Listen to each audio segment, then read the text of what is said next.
In today's video, I'm going to teach you how to cancel a sent or scheduled marketing email in Hubspot. By the end, you'll know exactly where to go and what to click so you can stop an email before it reaches inboxes or confirm whether a send is already complete. First, open Hubspot in your browser and sign into your account. Make sure you're in the correct portal if you manage multiple accounts.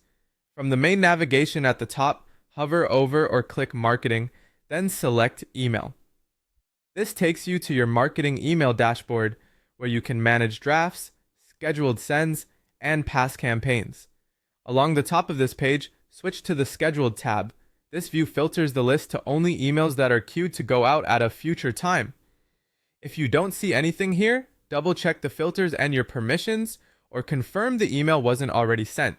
Find the campaign you want to stop and open it by clicking Edit. Opening the email puts you on its details screen where you can see scheduling info and performance placeholders. In the top right area of this screen, look for the Actions menu. Click Actions, then choose Cancel Scheduled Email. HubSpot will show a confirmation prompt to make sure you really want to prevent the send. Click Cancel Scheduled Email again to confirm. Once confirmed, the schedule is removed immediately. The email will no longer be queued and typically returns to a draft or unscheduled state.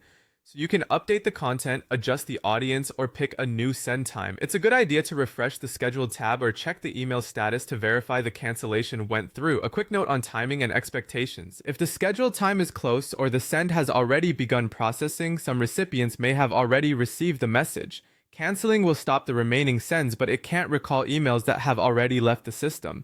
If the campaign is fully sent, you won't see the cancel option. Instead, you can review performance and consider a follow-up or corrected message if needed. A few practical tips to avoid surprises. Confirm the sending time zone on your account before scheduling.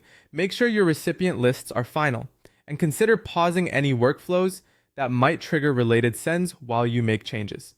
If you don't see the cancel option, you may need higher permissions from your admin. That's it. Log in, go to Marketing, open Email, filter to Scheduled, edit the campaign, and cancel it from the Actions menu with a quick confirmation. Thanks for watching, and I hope this helps you prevent accidental sends and stay in control of your email schedule.